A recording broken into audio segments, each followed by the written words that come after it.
Por que você continua amando alguém que te machuca? Não é uma pergunta teórica. É a pergunta que você talvez já tenha feito para si mesmo. Depois de mais uma briga, de mais uma decepção, de mais uma vez em que prometeu que seria diferente e não foi. Você sabe que aquele relacionamento não é saudável.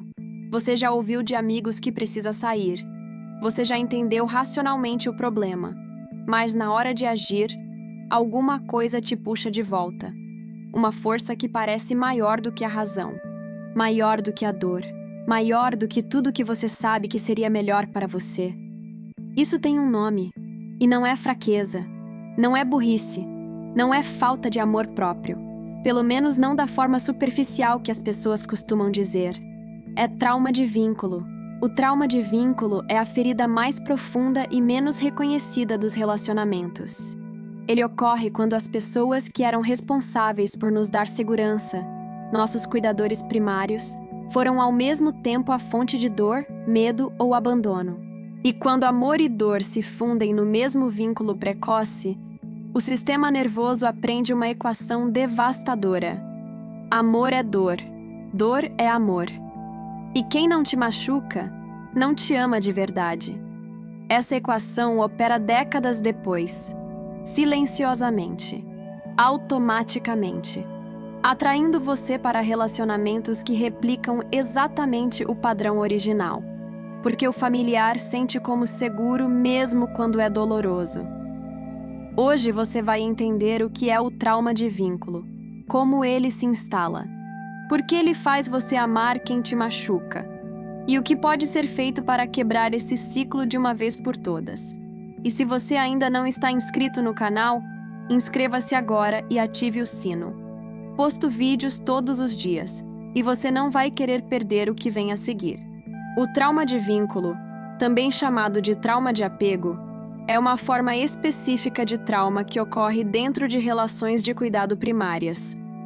Diferente de traumas de choque, como acidentes ou catástrofes, o trauma de vínculo é relacional. É o que acontece quando a relação que deveria ser a mais segura do mundo, a relação com os cuidadores primários, é também a fonte de medo, dor ou abandono. Pode ocorrer por abuso direto, físico, emocional ou sexual. Mas pode também ocorrer de formas muito mais sutis e muito mais comuns. Um cuidador emocionalmente imprevisível, às vezes amoroso, às vezes explosivo, sem que a criança consiga entender por quê.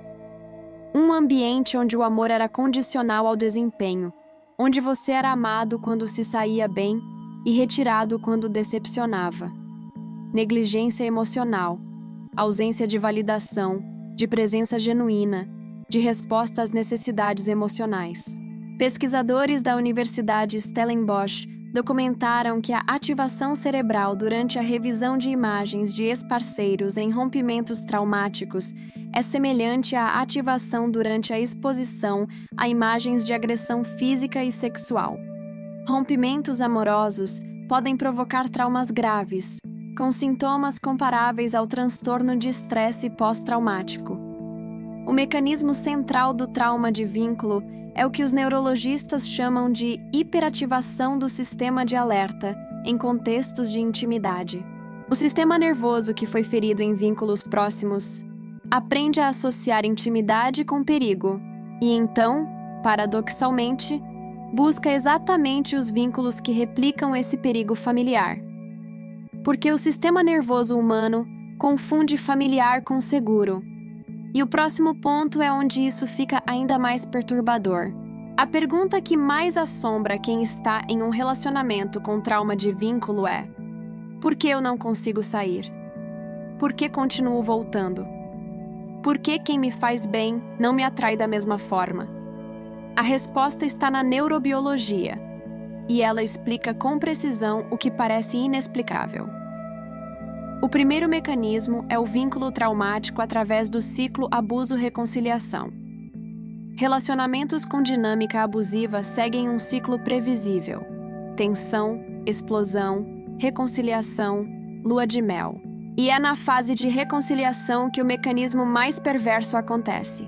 Após um período de dor e distância, Quando o parceiro voltar a ser amoroso e atencioso, a liberação de ocitocina e dopamina é extraordinariamente intensa. O alívio após a dor é neurobiologicamente muito mais poderoso do que o prazer em contextos de estabilidade. Esse ciclo cria literalmente uma dependência química. O parceiro que causa dor se torna também a única fonte de alívio dessa dor. O segundo mecanismo é o reconhecimento do familiar como amor. O sistema nervoso aprende o que é amor através das primeiras experiências de vínculo. Se essas experiências incluíam imprevisibilidade, controle, tensão e reconciliações intensas, o sistema nervoso aprende que isso é amor. E quando encontra um parceiro seguro, consistente e amoroso, não reconhece como amor. Falta a atenção que o sistema nervoso aprendeu a associar com intensidade e paixão. O terceiro mecanismo é a esperança de reparação. No fundo de cada pessoa com trauma de vínculo existe a esperança, frequentemente inconsciente, de que esse relacionamento vai acabar de forma diferente dos anteriores. Que se apenas fizer o suficiente, se apenas for a pessoa certa, o parceiro vai finalmente dar o amor que sempre faltou. Essa esperança é o combustível que mantém a pessoa voltando, mesmo depois de toda a evidência de que o padrão continuará. Como identificar se o que você está vivendo é um vínculo traumático, e não apenas um relacionamento difícil que pode melhorar? O primeiro sinal é que você sente mais amor e conexão após as crises do que nos momentos de calmaria. A reconciliação parece mais intensa do que a estabilidade, e você começa a associar inconscientemente os conflitos com prova de amor, porque é depois deles que o amor mais intenso aparece. O segundo sinal é que você defende o comportamento do parceiro para pessoas que expressam preocupação. Mesmo quando parte de você reconhece o problema, você encontra justificativas para o outro e motivos para desqualificar a preocupação de quem te ama. O terceiro sinal é que você sente que não conseguiria funcionar emocionalmente sem aquela pessoa, mesmo que ela seja a fonte do seu sofrimento.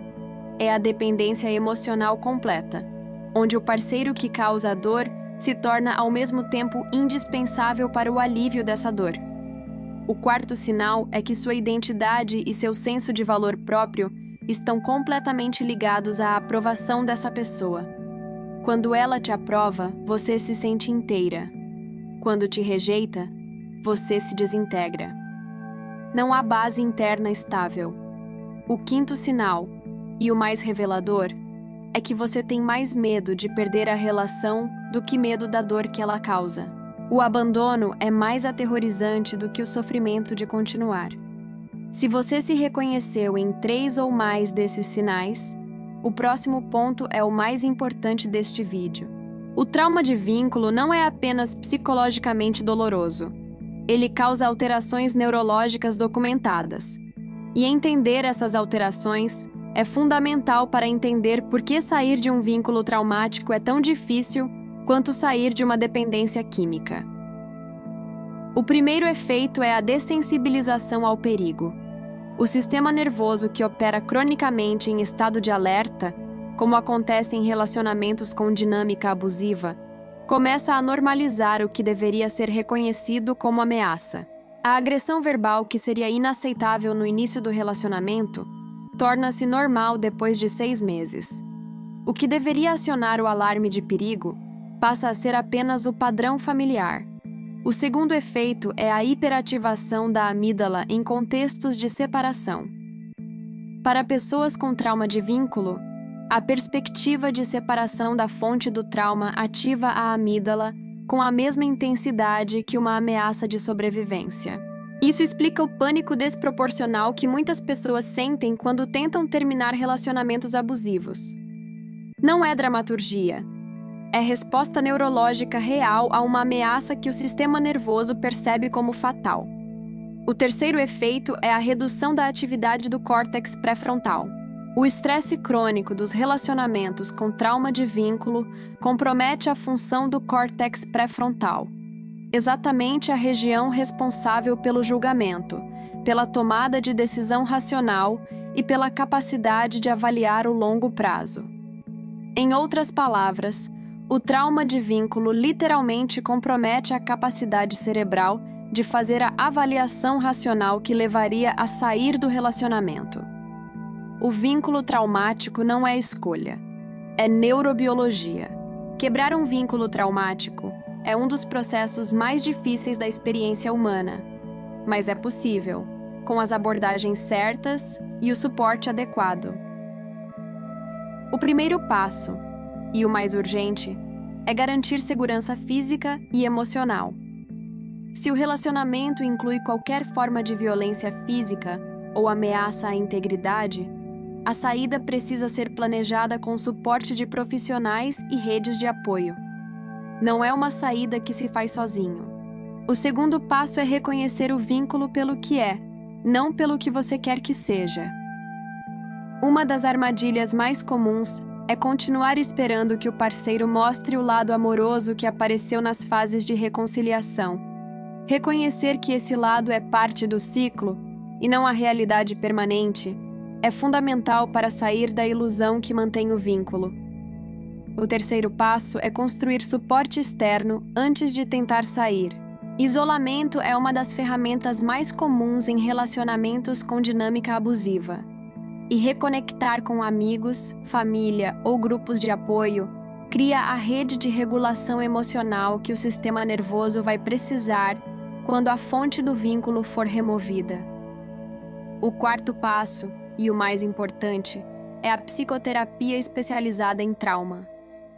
Abordagens como EMDR, terapia focada no trauma e terapia de processamento cognitivo trabalham diretamente no nível neurológico, onde o trauma de vínculo foi instalado. Não com força de vontade, com o reprocessamento das experiências que criaram a equação amor igual dor. O trauma de vínculo não se cura com amor próprio superficial ou com afirmações positivas. Cura-se com trabalho profundo, em relação com um profissional qualificado que oferece exatamente o tipo de vínculo seguro que o sistema nervoso nunca teve. Você não ama quem te machuca porque é fraco, porque não tem amor próprio, porque é burro ou ingênuo. Você ama quem te machuca porque seu sistema nervoso aprendeu, em condições que você não escolheu, que isso é o que o amor parece, que tensão e reconciliação são paixão, que o familiar, mesmo quando doloroso, é seguro. Essa equação foi instalada antes de você ter qualquer capacidade de questionar se era verdade, e ela opera automaticamente há décadas, sem que você precise fazer nada para mantê-la funcionando. Mas equações instaladas podem ser reescritas. Padrões neurológicos podem ser transformados. O sistema nervoso que aprendeu que amor dói pode aprender que amor também pode ser seguro, consistente e sem o preço do sofrimento. Não de uma vez, não rapidamente, mas com o suporte certo e com a decisão de que você merece algo diferente do que aprendeu que merecia, é possível. O primeiro passo não é sair do relacionamento amanhã. O primeiro passo é reconhecer o padrão pelo nome que ele tem. Trauma de vínculo, e buscar ajuda profissional para trabalhar o que está na raiz. Me conta nos comentários. Você se reconheceu no trauma de vínculo? Nomear é o primeiro passo para transformar. Novo vídeo amanhã às 12 horas.